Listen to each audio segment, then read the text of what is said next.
Surprise देने के लिए जा रहे थे पंत, एक सेकंड के लिए झपकी आई और 10 मिनट में खाक हो गई मर्सिडीज कार। पैर की होगी प्लास्टिक सर्जरी, सिर में भी गहरा घाव। रुड़की से दिल्ली के लिए किया गया रेफर। अब कैसी है पंत की तबीयत? ऋषभ पंत ने नए साल पर उत्तराखंड में घूमने का प्लान बनाया था। आज सुबह ऋषभ पंत अपनी मां को सरप्राइज देने के लिए अकेले ही दिल्ली से रुड़की के लिए रवाना हुए थे। पंत ने मां को अपने आने की खबर तक नहीं दी थी, लेकिन सुबह 5:30 बजे पंत को हल्की सी नींद की झपकी आई और उनकी मर्सिडीज कार डिवाइडर से टकराने के बाद पूरी तरह से जलकर खाक हो गई।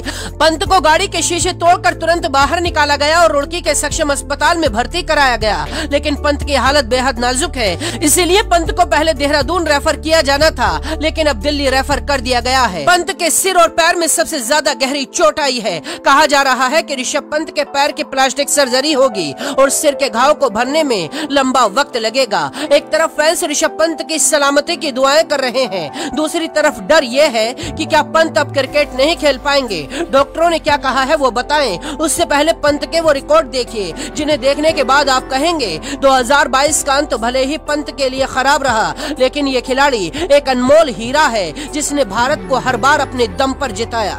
ऋषभ पंत दुनिया के इकलौते विकेट कीपर हैं जिसने एक टेस्ट सीरीज में 39 खिलाड़ियों को शिकार बनाया है। किसी एक टेस्ट मैच में सबसे ज्यादा 11 कैच पकड़ने का रिकॉर्ड पंत के ही नाम है। ऋषभ पंत भारत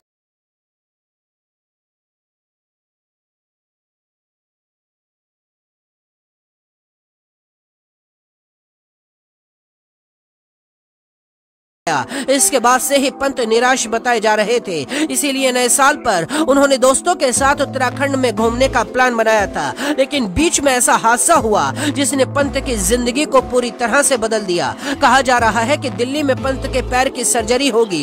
इसके बाद ही बताया जा सकता है कि पंत मैदान पर खेलने के लिए कब तक तैयार होंगे। जब तक हम ये खबर लिख रहे थे तब तक पंत को होश नहीं आया था, क्योंकि उनके सिर पर गहरे घाव आए हैं। 12 साल की उम्र में पंत क्रिकेट के लिए घर छोड़कर दिल्ली आ गए थे और गुरुद्वारे में रहकर क्रिकेट खेला करते थे।